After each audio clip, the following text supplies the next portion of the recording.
dia, boa tarde, boa noite. Meu nome é Guilherme Assunção, sou psicólogo, psicoterapeuta, trabalho com abordagem centrada na pessoa há mais de 15 anos, atendendo a pessoas jovens, adultas e idosas. E uma outra parte do meu trabalho é destinada às pessoas adultas abusadas sexualmente na infância e adolescência, as PASEAs.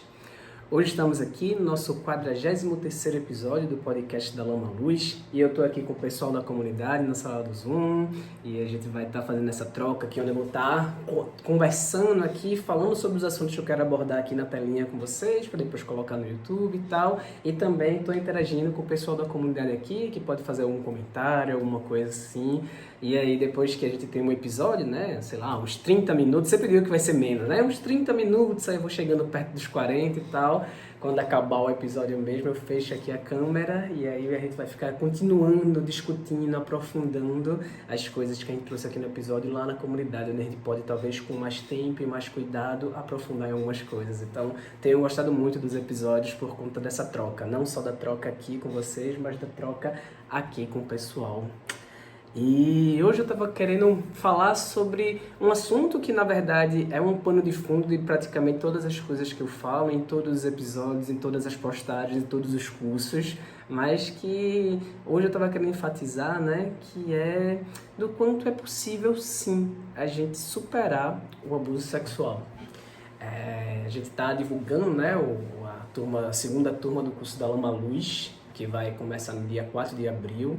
E posso até falar um pouco do curso aqui, talvez no final, assim, mas o subtítulo do curso da Lama Luz é justamente esse, né? É possível superar o abuso sexual. E quero falar um pouco sobre isso, assim, dando um pouco de spoiler, o que é que a gente vai ver, logicamente, de maneira muito mais profunda no curso, né? Mas queria falar um pouco sobre isso aqui. A sensação que dá é que eu já falei disso muito, porque eu sempre falo sobre isso, mas hoje eu quero especificar um pouco mais, falar um pouco mais sobre isso. Mas enfim, antes de ir para o conteúdo propriamente dito, eu vou fazer aqui o nosso alerta de gatilho. Se você está chegando aqui agora ou se você já está aqui há algum tempo, você sabe, né, que esse podcast, todos os episódios dele, trata dessa temática do abuso sexual. Uma temática densa, uma temática delicada, uma temática que de alguma forma pode mexer muito com lembranças, com memórias, com emoções, com aspectos dentro de você que sejam muito profundos e talvez um pouco desestruturantes para você. A gente está falando aqui de pessoas adultas que carregam essa ferida do abuso sexual já há muito tempo. Então não é tão simples chegar e falar, vamos agora falar sobre abuso sexual de uma hora para outra. Por quê? Porque são muitos anos convivendo com essa ferida. São muitos anos, de alguma forma, lidando de maneira mais ou menos consciente com essa dor. Então, quando você está aqui comigo, por mais que tenha uma parte racional sua que diz, eita, vou lá escutar um episódio desse podcast, algo dentro de você pode reagir de maneira diferente. Alguma resposta do seu corpo pode trazer angústia, tristeza, sentimento de culpa ou coisas do tipo. Então é importante você estar muito atento e atente com o que se passa dentro de você ao estar acessando esse conteúdo. Não é que você não possa estar aí não, se eu faço podcast é porque eu acredito que tem alguma serventia para ele, que ele pode ajudar as pessoas, mas a gente precisa encontrar sempre esse equilíbrio que eu sempre falo, né? Entre uma necessidade urgente que a gente tem de tirar esse tema do silêncio, mas ao mesmo tempo, especificamente com as PASEAs, encontrar uma forma que seja cuidadosa para fazer isso. Uma forma que não tenha que gerar mais sofrimento para você nesse acesso. O abuso sexual tem gerado tanto sofrimento ao longo dos anos, né, pessoal, que acredito que nesse momento a gente pode talvez estar falando de um outro lugar. Mas falando sobre o conteúdo em si, né, do podcast, essa frase que eu quero trazer hoje, que é possível sim superar o abuso sexual, eu queria trazer outras frases para a gente poder pensar sobre isso. Uma frase foi de uma professora de psicologia social que ela me falou quando eu estava na época da graduação. Finalzinho do curso ali eu estava fazendo uma cadeira de trabalho supervisionado com ela, que era participar das pesquisas e tal. E a gente conversava muito sobre dinâmicas sociais e culturais. E eu falando para ela de uma passagem da minha adolescência que eu tinha percebido um fenômeno que a gente estava ali discutindo ali na pesquisa e tal. E ela parou e falou assim, poxa Guilherme, você conseguiu perceber isso quando você era adolescente? Eu falei, eu já tinha me dado conta disso. Ela falou, aí a frase é essa, tem que ser um peixinho muito metido à besta para descobrir que onde ele vive é molhado. E eu achei essa frase muito interessante, assim, porque talvez já dê para vocês entenderem um pouco a frase, mas assim, é como se estar no mar, estar num ambiente molhado, para o peixe é tão natural, é tão o que ele só conhece aquilo, que é como se ele tivesse que ser muito metido a besta para poder imaginar e se dar conta que aquilo que ele vive é molhado, que aquilo é uma possibilidade dentre outras, que existem outros ambientes que talvez não sejam molhados, que existam outros ambientes que não seja aquele que é natural para ele. Então essa frase, ela convida a gente a poder desnaturalizar aquilo que a gente considera natural. Eu soltei por esses dias, ontem, foi até ontem, um Reels lá no Instagram onde eu falo do mito da caverna de Platão, né? E esse mito da caverna também fala sobre esse processo. Fala, não vou explicar muito aqui, quem quiser acessar ele, fácil acesso e entender o que é esse mito, conhecer ele, mas de maneira bem resumida, o mito fala de uma situação de pessoas que viviam dentro de uma caverna desde sempre, assim. E para elas a caverna era o mundo, e só existia aquele mundo, elas não tinham outra referência. E elas estavam tão acorrentadas nessa caverna que elas não conseguiam nem olhar para trás para poder ver o que é que tinha por ali. Elas só conseguiam olhar para uma parede que ficava na frente delas, e essa parede tinha algumas sombras que eram projetadas por uma fogueira que ficava atrás delas. Então elas não conseguiam saber o que era o mundo, e o mundo se resumia àquelas sombras da parede que elas ficavam vendo. Então, assim, uma pessoa, nessa alegoria que o Platão fala, uma pessoa consegue se libertar das correntes e consegue sair da caverna, e depois ele encontra o mundo lá fora. É difícil para ele, de alguma forma, lidar com tanta luz, né? Uma caverna muito escura e ver a luz do dia e tal, mas depois ele consegue se habituar a isso e ele encontra o mundo que ele fica maravilhado, encantado, e ele volta para a caverna para poder contar para as pessoas que existe um mundo lá fora. Então, assim, pensando nesses dois exemplos, né, pensando nessa frase que a professora falou e nesse mito aí, nessa alegoria que Platão traz, eu tenho pensado muito sobre o universo das pásias, né, das pessoas adultas abusadas sexualmente. Por quê? Um outro conteúdo que eu lancei há pouco tempo, eu falo que o abuso sexual é uma prisão sem grades. Porque, de fato, apesar de uma parte do nosso ser, uma parte da nossa emoção, uma parte do nosso corpo talvez ter ficado aprisionado lá nos momentos que o abuso sexual aconteceu lá, a gente tem, entre aspas, uma liberdade para ir e vir, fazer as coisas. A vida continuou, né? A vida não parou de maneira mais concreta naquele momento.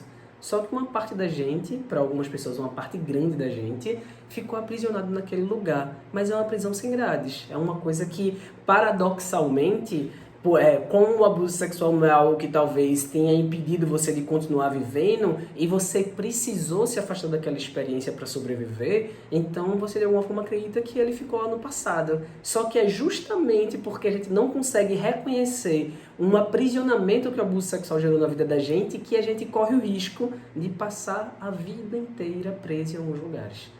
Então é esse paradoxo, parece que quanto, entre aspas, mais sutil, mais complexo, mais eu não consigo reconhecer que o abuso sexual gera uma influência negativa na minha vida, mais aquela influência tende a se prolongar, a se prorrogar, a se manter ativa dentro de mim durante muito tempo. Então, assim, se eu digo que o abuso sexual é uma prisão, como é que eu posso sair dessa prisão? Quando eu começo a conhecer um pouco melhor como é que essa prisão funciona. Se eu consigo compreender melhor que grades são essas, que muros são esses, que silêncios são esses, para eu poder talvez começar a ir me movimentando e reconhecendo, eita, aqui eu me sinto assim, ali isso tem a ver com aquilo, quando eu por acaso reajo de um jeito é porque eu tô talvez tendo um gatilho com alguma coisa e tal. Eu estava lembrando que eu estava conversando com uma pessoa e ela nunca soube explicar, por exemplo, por que ela nunca conseguia falar eu te amo para alguém. Ela nunca conseguia dizer isso, por mais que ela sentisse dentro dela que ela sentia aquilo, mas ela não conseguia falar. E ela lembrou de maneira muito difícil, de maneira muito pesada para ela, que quando o abuso sexual aconteceu, ela escutou essa frase, enquanto o abuso acontecia. Então, imaginem que talvez, se você não passou por nenhuma experiência difícil como essa, imaginem que no seu mundo a frase, a sentença "eu te amo" tem um significado bom, carinhoso, afetuoso e tal, mas para essa pessoa, no mundo dessa pessoa, na sombra da parede que aparece lá na caverna dessa pessoa, a palavra "eu te amo", por ela ter sido associada a um momento de muita violência, de muita confusão, é como se esse símbolo para ela representa muito mais angústia, uma coisa que ela não consegue falar. Uma outra pessoa que eu já conversei, essa pessoa, ela passava por situações de abuso sexual e ao mesmo tempo essa pessoa abusadora também era carinhosa com ela em outros momentos. E para ela ficou confuso, no mundo dela era confuso saber o que é carinho e o que é violência, o que é abuso sexual e o que é toque, o que é um toque bom e o que é um toque ruim. Na cabeça dela isso não era muito bem entendível, compreensível e ela encontrou como ela não queria nunca na vida reproduzir algum tipo de abuso sexual com ninguém, então ela foi uma pessoa que se fechou e resolveu não dar carinho pra ninguém para não correr esse risco.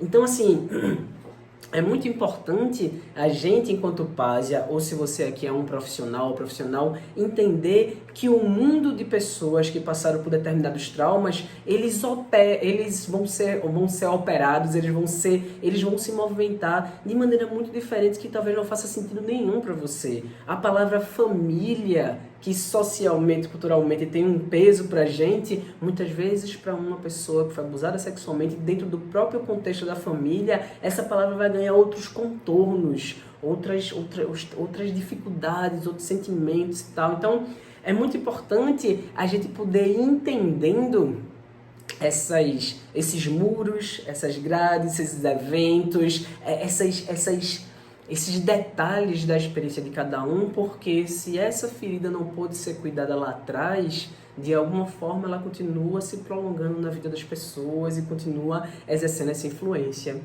Então, eu falei que ia falar um pouco do curso da Lama Luz, né? O curso da Lama Luz, ele tem um dos objetivos dele é justamente ajudar as pessoas que vão fazer o curso a compreender um pouco melhor toda essa complexidade, todos esses detalhes, como muitas vezes uma situação específica que aconteceu, muitas vezes interfere e aprisiona a pessoa numa outra situação.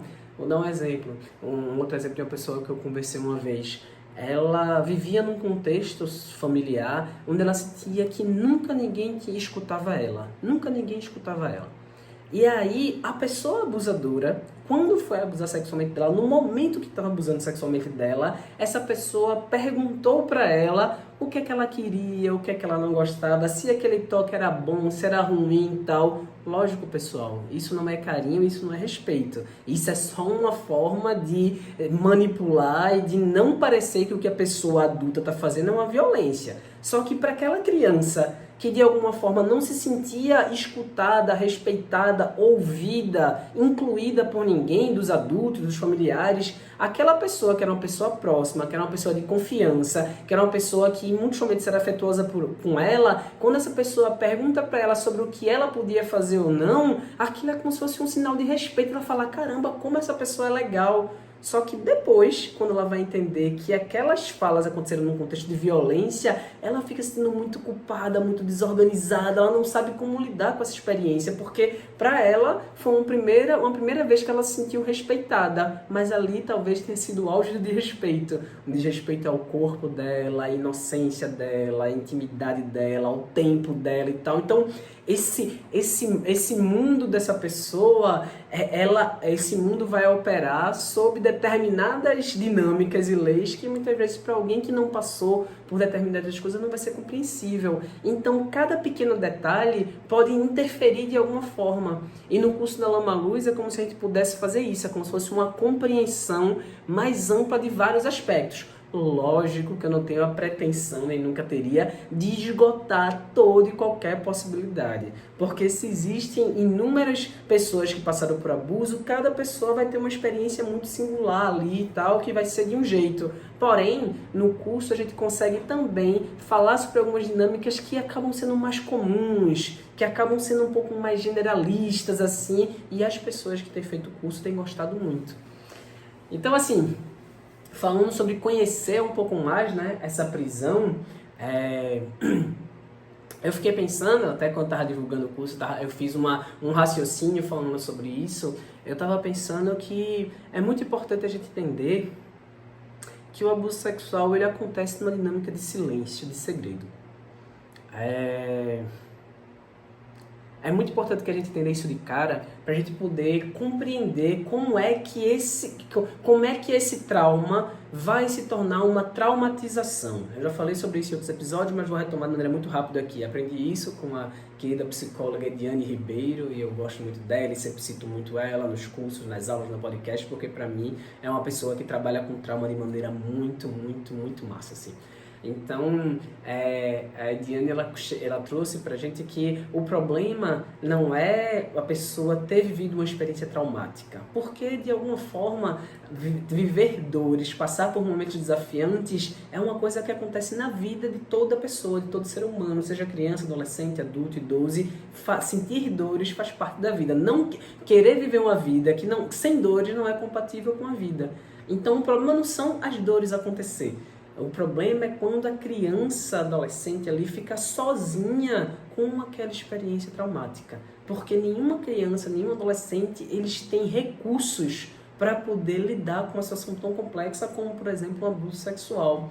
Então, é importante a gente entender que a dinâmica do silêncio que está em volta da temática do abuso sexual faz com que o abuso sexual em si, ele já é um evento que é muito traumático, independente de como aconteça, pessoal. A gente muitas vezes pensa que o trauma do abuso sexual vai acontecer se por acaso tiver uma dor meio física, né? Ou uma coisa que machuca a criança, como, sei lá, uma criança muito nova que passa por uma penetração, por exemplo. Aquilo machuca a criança fisicamente.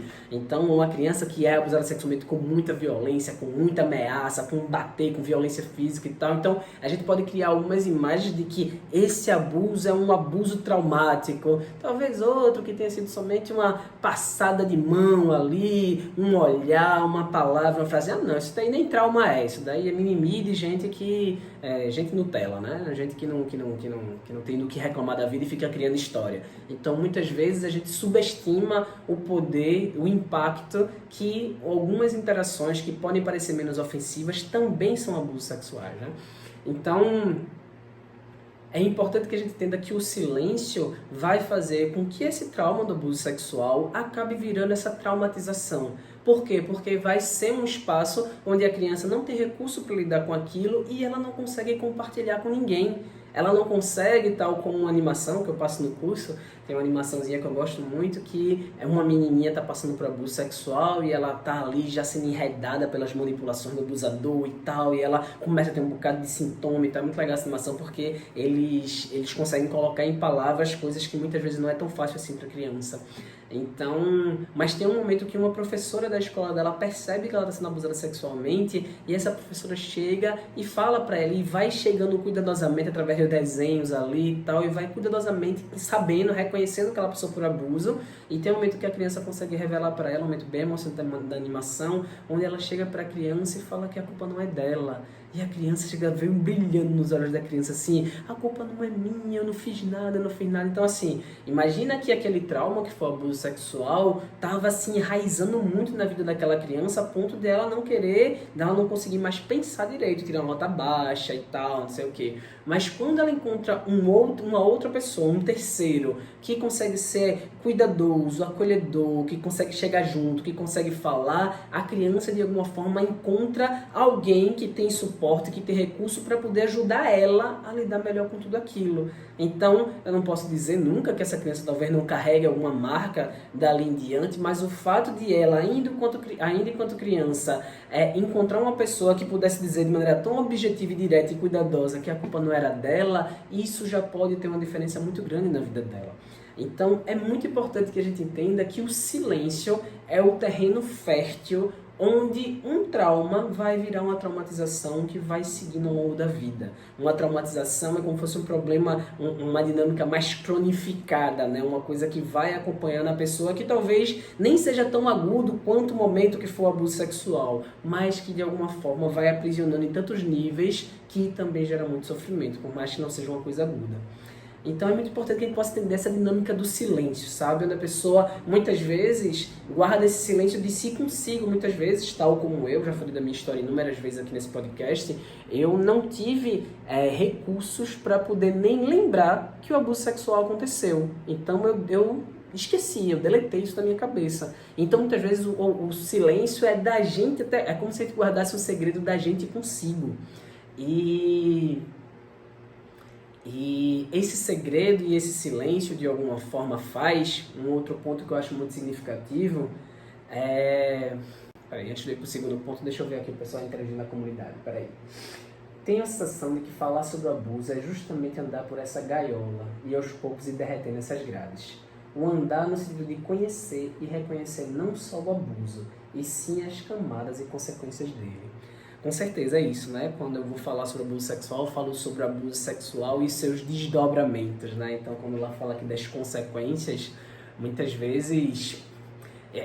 por isso que eu digo que só quando a gente parar para escutar a história das pessoas é que a gente consegue entender isso, né? Porque muitas vezes não é nem a interação sexual em si, que a gente vai dizer que é o abuso acontecendo, que talvez seja um momento mais traumático. Muitas vezes é o que vem depois, é o contexto no qual aquilo aconteceu. Eu acho que eu já dei exemplo em uma live, em algum episódio daqui, de uma pessoa que eu atendi, que o contexto dela, a interação sexual que ela teve propriamente dito foi só, entre várias, muitas aspas, somente um beijo na boca. De uma pessoa muito mais velha que ela que deu um beijo na boca dela.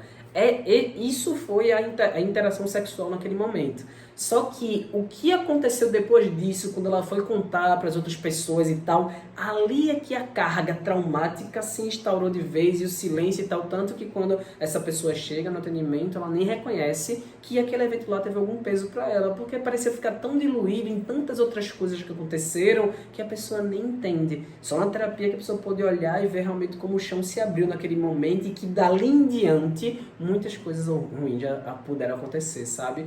Então muitas vezes não é somente a interação sexual, o abuso em si, mas os desdobramentos dele na vida da pessoa, da criança, quando ela não consegue de alguma forma ter um espaço cuidadoso como essa criança que eu falei da animação teve. Então assim, esse segredo, esse silêncio, leva essa criança para uma outra dinâmica que é muito parte dessas prisões, desse muro, dessa gaiola aqui, como a pessoa colocou aqui, que é a questão da solidão, pessoal. Toda pásia, eu acho que em algum nível experimenta esse sentimento. Por quê? Porque eu carrego uma dor, uma coisa que pesa muito para mim e que parece que eu não posso contar para ninguém.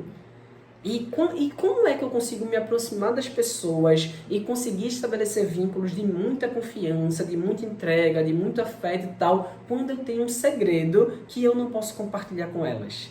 Se você for uma pessoa adulta no momento presente e se por acaso você passa por alguma situação que você sente que você não pode contar para ninguém, talvez para você seja já difícil conseguir mediar isso. Peraí, não, eu vou agora para o ambiente de trabalho, ou eu vou agora encontrar meus familiares, eu vou agora fazer uma separação entre esse meu segredo e o que eu posso compartilhar ou não e tal. Então, você vai ter que fazer uma operação mental, emocional, que muitas vezes não é fácil para uma pessoa adulta. Agora imagina para uma criança que não tem ideia, que não tem noção, que não tem recurso para poder compreender tudo o que está acontecendo, como é que ela consegue lidar com esse conflito? Então muitas vezes eu lembro daquele filme, Divertidamente. Toda vez que eu assisto esse filme me emociona muito, assim. Eu assisti há um tempo atrás com minha filha aqui, com meus filhos, e pra mim tocou muito, porque tem uma ilha ali eu sempre, quando eu falo sobre esse filme, eu digo que o filme Divertidamente, o abuso sexual é como se ele tivesse o poder de destruir as ilhas da personalidade da pessoa todinha, assim, pelo menos no meu caso foi assim. Porque então, são 5 lá no filme, né? Tem a da bobeira, tem a da amizade, tem a do hockey lá, da honestidade e da família, né? E assim, a única que eu não tinha era do hockey, né? Era do hockey lá, que eu nunca tive. Mas todas as outras 4 que eu sinto que eu tive, caramba, assim. E uma que eu acho muito significativa é essa da honestidade. No filme eles botam honestidade como se fosse um lugar da criança, mesmo sabendo que tem algo errado que ela fez, mas ela ter a coragem ali de ser verdadeira e falar pros pais, olha, quebrei algo, olha, não sei o que e tal. Mas, pelo menos na minha experiência, o abuso sexual era um segredo tão terrível, era um segredo tão culpabilizante, era algo que dava muita vergonha, muito medo pra mim, que eu não conseguia compartilhar com ninguém. Então, desde que o abuso sexual aconteceu, que eu me tornei uma pessoa que eu não podia ser mais espontânea com ninguém. Eu não podia mais ser alguém aberto, eu me tornei uma pessoa muito fechada. Eu lembro que na minha época de ensino médio, eu acho que eu já falei por aqui, né, que eu comecei a usar algumas drogas desde muito cedo, né, então bebida, álcool e cigarro desde os 9 anos de idade.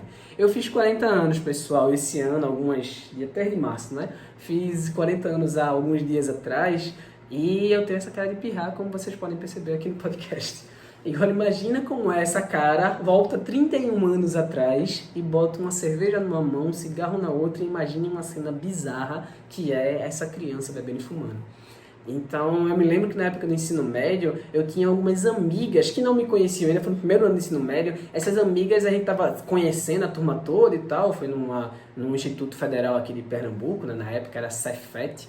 E aí essas meninas queriam se aproximar de mim e serem minhas amigas. E eu fazia realmente uma forma de espantar as pessoas de perto de mim. E qual era a forma? Eu acendia um cigarro.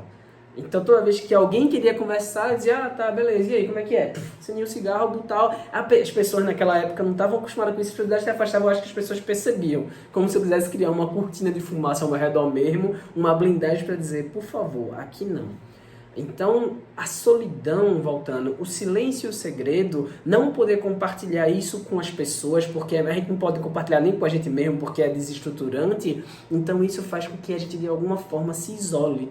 E quando eu digo se isolar, não quero nem dizer que você não conviveu com outras pessoas, ou não conviveu com outras pessoas, mas é como se fosse um lugarzinho dentro de você, um quarto escuro, uma caverna, um porãozinho ali que você tem, que você não ousa compartilhar isso com ninguém e de alguma forma se ergue um muro entre você e as outras pessoas. Familiares, amigos, relacionamentos e tal. É interessante que eu já tive pessoas que estavam em relacionamentos muito duradouros com companheiros e companheiras e tal, e que até se orgulhavam de terem uma relação muito massa e de poderem falar de tudo, mas o abuso sexual nunca tinha sido tocado. E a pessoa, caramba, realmente e tal. E numa situação que eu achei ainda mais emblemática de como esse muro do silêncio é grande, eu atendia uma pessoa na terapia e ela se reconhecia abusada sexualmente e não conseguia falar para o companheiro ou companheira. Mas em algum momento, depois de algum tempo de terapia, ela se sentiu podendo fazer isso, e quando essa pessoa compartilhou com o companheiro ou companheira dela, quem estava do outro lado falou, eita, eu também. Ou seja, a gente tinha um casal de duas pessoas que de alguma forma as duas eram párias, as duas tinham uma relação que se orgulhavam muito de ser muito verdadeira e muito tal, mas uma nunca tinha conversado com a outra sobre o seu abuso. E isso, de alguma forma, depois que eles começaram a compartilhar sobre isso, eles viram que o abuso sexual estava muito presente na vida deles em vários momentos, inclusive muito nas relações sexuais que eles nem conseguiam nomear de alguma forma. Então, assim, essa solidão que eu tô falando não é uma solidão de uma pessoa que vive sozinha o tempo todo e não deixa ninguém se aproximar como eu. Existe uma solidão que ela é mais emocional, ela é mais afetiva e é uma blindagem. Por isso que eu digo que é uma prisão sem grades, né? Você tá ali aprisionado numa coisa, mas você talvez nem perceba que você tá ali. Então esse silêncio leva a uma solidão, leva a uma desconexão das pessoas, leva esse lugar de você não poder mais ser espontâneo. E tem um outro ponto que pra mim, eu tô resumindo bastante, tá pessoal? Uma coisa que é bem mais ampla. Quem quiser venha fazer o curso da Lama Luz, que a gente vai conversar com isso de maneira mais ampla. Mas uma terceira palavra que pra mim é muito forte, que é uma consequência desse processo, é uma palavra que eu falei muito por esses dias também no Instagram, que é desesperança. Uma pessoa que guarda um segredo muito pesado com um abuso sexual há muito tempo, ela muitas vezes não consegue lidar bem com aquilo porque ela não pôde parar para cuidar daquela ferida, ela muitas vezes se sente desconectada de pessoas, não conseguindo se entregar afetivamente e tal, então tem essa solidão, e ela tem uma dimensão aqui que é muito importante levar em consideração, que é a dimensão do tempo, pessoal. Muitas vezes uma criança, ela sobrevive ao abuso sexual pensando, isso um dia vai acabar. Quando eu sair dessa casa, quando eu não conviver com essas pessoas, quando eu for adulta, quando eu tiver dinheiro, quando, sei lá, uma criança, adolescente pode projetar no futuro um sonho de liberdade, um sonho de não ser atravessado de maneira tão pesada por aquelas coisas. Porém, uma pásia, ela muitas vezes já realizou ou já caminhou nessa dimensão do tempo, ela agora já é uma pessoa adulta que está convivendo com aquele abuso sexual. E ela já tentou fazer muitas coisas, muitas vezes não parou para cuidar da ferida, mas ela tentou fazer muitas coisas para se afastar daquela dor, para deixar o passado no passado, para não pensar sobre isso. Tem uma cena de um filme que eu acho muito massa, que eu até joguei no Instagram uma vez, que era um cara falando que eram duas pazes, uma conversando com a outra lá e tal, e uma mulher pergunta pro cara, você já contou isso pra alguém? E o cara fala assim, contei pro meu pai. E aí ela pergunta, o que é que ele disse? Aí ele pegou e falou, ele não soube lidar muito bem com isso. Ele falou que se eu passasse uma grande quantidade de tempo sem pensar nessa situação, era como se ela nunca tivesse acontecido. Quando eu vi essa frase, eu falei, caraca, eu acho que esse é um dos desejos mais frustrantes de uma pásia, que é pensar que se eu passar um tempo suficiente sem olhar para essa situação, ela vai sumir e não vai exercer mais nenhuma influência. Não é assim que funciona. O abuso sexual, é possível superar um abuso sexual? É possível superar um abuso sexual, mas não é fazendo de conta que ele não aconteceu. É tendo um tempo e espaço para poder cuidar dessa ferida. Então, vamos lá. A desesperança que eu estava falando agora há pouco, ela muitas vezes vem porque uma pásia, ela muitas vezes esperou os anos passarem, esperou ela sair de casa, esperou ela não conviver mais com a pessoa abusadora, esperou muitas vezes com um sentimento contraditório a morte da pessoa abusadora. Imagina, você pode imaginar assim, se essa pessoa for uma pessoa violenta que me abusa sexualmente, eu posso somente ter muita raiva dela e querer que ela morra e pronto. E quando ela morrer eu vou ficar muito aliviada. Já escutei muitas páginas que ficaram aliviadas com isso. Mas já escutei umas tantas que na morte da pessoa abusadora a pessoa ficou muito desorganizada, porque um lado tinha alguém que ficou aliviado e pensou que aquilo pode ser uma página que finalmente pode ser virada, mas por outro lado tinham outras coisas de lembrança, de afeto, a depender de quem é essa pessoa abusadora, os sentimentos podem ser muito ambíguos, contraditórios e tal. Então assim, não é uma coisa simples. Mas voltando, essa paz ela pode ter esperado muitas coisas de maneira concreta e objetiva acontecer para ela poder sentir que essa história vai ficando para trás. Só que volto a dizer, se a gente não teve espaço para cuidar da ferida, muitas vezes ela não vai curar, ela não vai ser sanada e ela vai continuar doendo. Então muitas vezes uma pásia começa a alimentar uma desesperança de que não é possível mudar, porque ela já passou muito tempo convivendo com aquela dor. Aí eu volto pro começo desse podcast aqui, onde eu falei a história do peixinho, né? Que tem que ser um peixinho muito metido da besta para descobrir que onde ele vive é molhado. Por quê? Porque muitas vezes uma pásia, ela convive com um mundo muito particular durante muito tempo.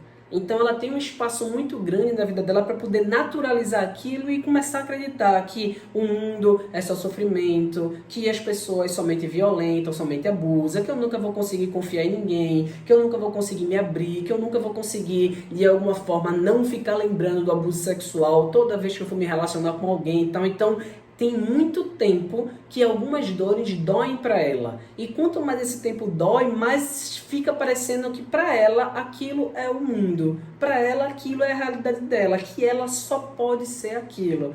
Voltando pro mito da caverna, né? Aquelas pessoas que viam aquelas sombras na parede lá, elas achavam que aquilo era o mundo. E quando a pessoa vai lá e diz assim, existe um mundo lá fora que pode ser diferente, muitas vezes a pessoa não consegue acreditar. Mas não é nem que ela não queira acreditar. Muitas vezes tudo que uma pásia quer é ter um sopro de esperança e falar, caramba, imagina como seria bom não estar vivendo isso que eu vivi. Que eu vivo tanto, né, há tantos anos, mas muitas vezes o corpo dela, o mental dela, o emocional dela já se adaptou tanto a viver daquela forma que é difícil imaginar que pode ser diferente. Então, muitas vezes, dá um certo trabalho, e aí volta a dimensão do tempo novamente, para a pessoa começar a ir compreendendo esse processo dessa prisão, para poder ir encontrando uma forma de lidar melhor com ela. Então, essas três dinâmicas, né? Essas três palavrinhas aí, 4, né? Silêncio e segredo, que muitas vezes aprisiona a pessoa numa solidão e que muitas vezes aprisiona a pessoa nesse sentimento de desesperança. A desesperança, ela se torna uma prisão porque muitas vezes eu até não acredito que vale a pena procurar ajuda, sabe? Porque é isso, assim. Eu publiquei um texto no Instagram nesses dias onde eu falei sobre isso. Pra mim, me entristece quando eu tô lidando com as pásias, não é somente ouvir as histórias. Pessoal, eu escuto toda semana histórias muito indigestas. Histórias daquela de embrulhar o estômago, histórias daquela que eu digo, meu Deus, ninguém deveria passar por isso. Então, eu sofro com essas histórias e eu me entristeço com elas. Mas eu tenho em mim também, já muito enraizado, de que a pessoa está aqui na terapia comigo, a gente vai poder cuidar dessa história. Então, eu tenho muito uma motivação para dizer, com tempo e cuidado, eu sei que a gente pode encontrar outros caminhos e outras portas. Mas quando eu vejo uma Pásia que, por exemplo, não está em terapia, que está só na rede social, falando para mim um pouco da história dela e tal, eu vejo que ela não acredita que pode ser diferente, aí sim eu me entristeço. Aí sim eu me conecto com um Guilherme que durante muitos anos na vida também pensava desse jeito. Também sentia muito desesperançado, também achava que a vida era só dor, sofrimento, angústia, tristeza, culpa. E como dentro daquele lugar, se alguém chegasse e falasse, ei, existe uma forma diferente de viver, provavelmente eu faria como as pessoas na caverna que diriam, besteira, tá falando besteira aí e tal. Claro que o mundo é isso, que eu sinto há tanto tempo. Se eu sinto durante 30 anos dor, sofrimento, angústia e culpa, como é que você pode chegar para mim e dizer que o mundo pode ser outra coisa? Mas pode. Eu descobri isso com o tempo. Agora, isso não é uma mudança mágica, milagrosa, que acontece do nada. Isso é um processo de cuidado com essa ferida. Parei que tem um pessoal aqui falando alguma coisa. Muitas vezes o sonho de liberdade pode se tornar um pesadelo, estando as condições objetivas presentes, mas as condições subjetivas não terem sido lapidadas. Pois é, né? De vez em quando a gente vê, sei lá, pegando um pouco o gancho disso que a pessoa falou, né? Vê uma pessoa que tem uma ideação suicida, por exemplo. E a gente muitas vezes olha para essa pessoa e fala, eita, mas essa pessoa, entre aspas, tem tudo. A pessoa tem um trabalho, a pessoa tem um relacionamento, a pessoa, sei lá, tem dinheiro e tal. Por que essa pessoa não está conseguindo ver graça na vida? Como é que essa pessoa não está vendo sentido quando olha para aí? Tinha tantas coisas que essa pessoa poderia fazer, viver e olhar, mas no mundo dela, na maneira como ela absorve e apreende o momento que ela está vivendo, por mais que ela reconheça racionalmente, como a pessoa falou aqui, que eita, hoje eu tenho mais possibilidades de poder ver uma vida massa, mas algo dentro de mim está quebrado. Muita gente fala desse sentimento de ser algo quebrado e que não, independente do que aconteça daqui para frente, isso não vai mudar. E eu tenho que concordar, pessoal, que de fato, mesmo que você se trabalhe muito em termos de terapia, de autoconhecimento, curso e tal, talvez algumas coisas não tenham como ser reavidas. Talvez você não tenha como deixar de sentir um peso por ter passado por determinadas coisas, mas ainda assim é possível você encontrar tantas outras coisas que façam sentido e que você possa transformar esse abuso sexual numa cicatriz. Você pediu que é uma ferida, né? Então é importante ver que a gente pode transformar essa dor, essa ferida do abuso sexual numa cicatriz, talvez uma cicatriz grande ali que está no seu corpo e tal, e que toda vez que você olhar para ela, você pode lembrar que coisas muito difíceis e pesadas aconteceram, mas não dói como já doeu.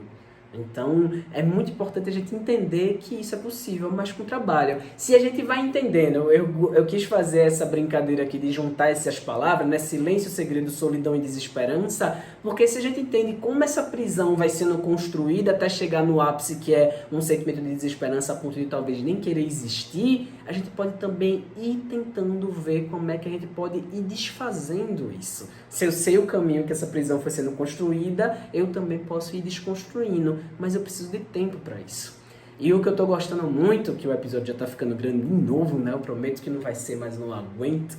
Mas o que eu queria enfatizar também é que o curso da Lama Luz, ele toca nessas 3 dimensões.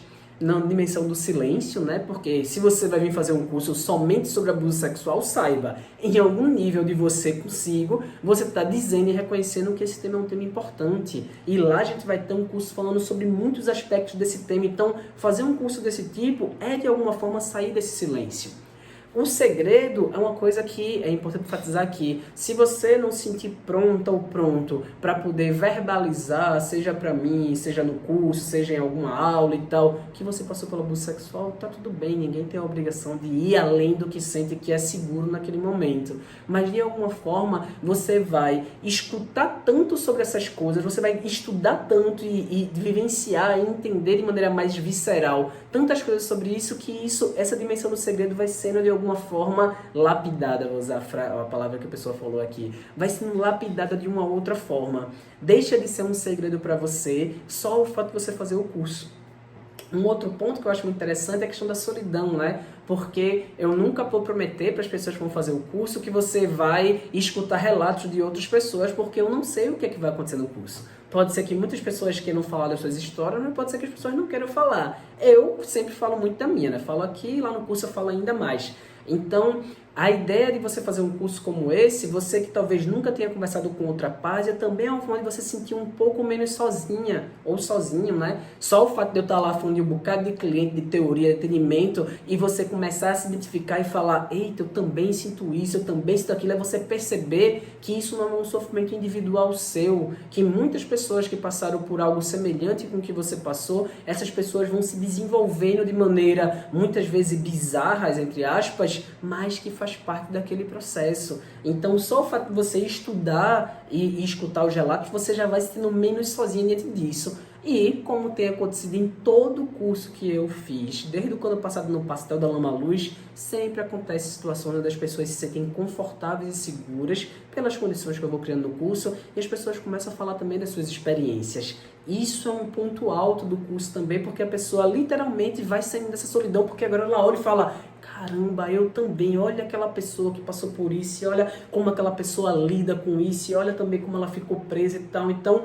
uma pásia que sempre viveu isolada, em solidão, na solidão, em segredo, ela pode ali ter um ambiente que seja mais favorável para ela conseguir se conectar mais com ela e talvez dividir um pouco esse peso que ela carrega há tanto tempo sozinha.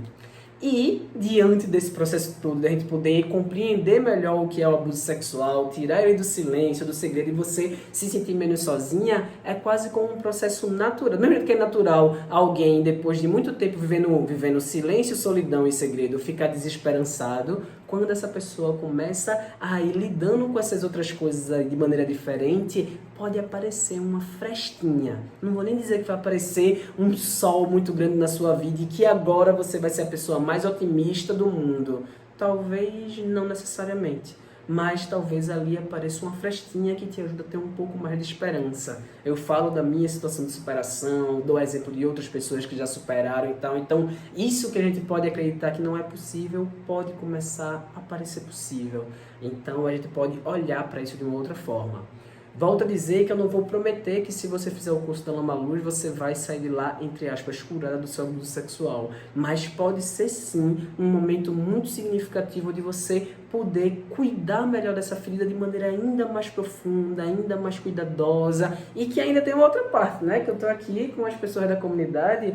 O curso, ele é o pontapé inicial, ele é a porta de entrada para você participar da comunidade da Lama Luz. Uma comunidade que tem outras pessoas que fizeram cursos comigo, que também tem outras pásias, onde a gente faz encontros semanais, como essa gravação do podcast aqui, como lives, como também discutir filmes, ou então só partilhar entre a gente, para a gente poder falar como é que a gente está vivendo e tal. Então, você pode continuar trabalhando tudo que você viveu lá no curso, e tirar dúvidas e tal, na comunidade, porque quem faz o curso da Lama Luz ganha 6 meses de participação gratuita na comunidade. Então, ali é só um início de um cuidado. Por isso que eu não prometo que faça o curso e saia maravilhosamente bem. Não, faça o curso e vá encontrando esse fio de esperança, essa fresta. Ou, usando uma imagem que pra gente ficou muito simbólico aqui no encontro passado, a gente tem um muro do silêncio enorme na temática do abuso sexual, né? E esse muro parece ser muito intransponível, mas quando a gente começa a se juntar com outras pessoas, quando a gente começa a compreender melhor isso, é como se a gente abrisse um portão nesse muro.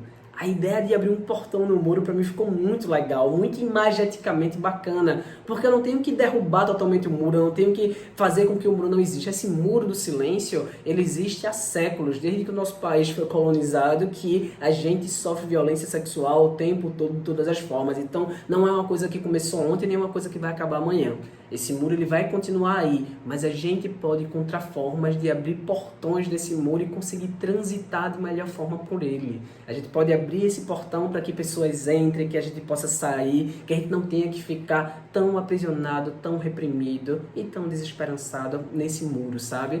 Então, fazer o curso da Lama Luz, tudo que a gente vai viver lá e depois o que a gente vai continuar vivendo, caso faça sentido para você na comunidade, é uma forma de a gente abrir vários portões nesse muro. Vários portões que talvez depois perca até a função de dizer que esse muro realmente impede da gente fazer as nossas coisas, porque vão ter tantas portas, tantos portões, que a gente talvez seja muito mais livre, sabe? Então é isso, pessoal. Eu realmente tenho que parar de dizer que eu vou fazer episódios mais curtos, porque realmente fica feio pra mim dizer e não fazer, né? Então não vou mais dizer isso nunca. Mas é isso, era isso que eu queria trazer isso pra vocês. A gente vai abrir as inscrições do curso no dia 26 de março, né? Na próxima semana, próxima segunda-feira a gente vai abrir as inscrições do curso, mas o curso começa dia 4. E dá pra se inscrever até um pouco depois, assim, mas aí vai perder o valor promocional. Quem não se inscrever logo vai perder o valor promocional que a gente tá colocando, né? Mas dá pra se inscrever mais e aí, se fizer sentido pra você que tá escutando esse podcast, fazer o curso. Se você não puder aproveitar em uma questão de data, de tempo, agora saiba que essa turma vai estar sendo aberta de tempos em tempos. Então, se você não for agora pra turma 2 e você viu esse podcast, ficou interessada, entre em contato comigo pra dizer talvez quando é que vai ser a próxima data, tá?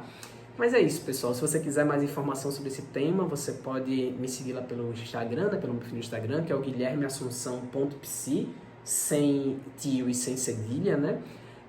Ou mandar um e-mail aqui pro dalamaluz@gmail.com para poder, sei lá, mandar dúvidas, críticas, sugestões, compartilhar um pouco da sua história. Para mim é um prazer estar dialogando também lá pelo e-mail com o pessoal. Tá bom, pessoal? É isso que eu queria trazer para vocês. Espero que contribua de alguma forma e a gente se encontra no próximo episódio, tá bom? Valeu!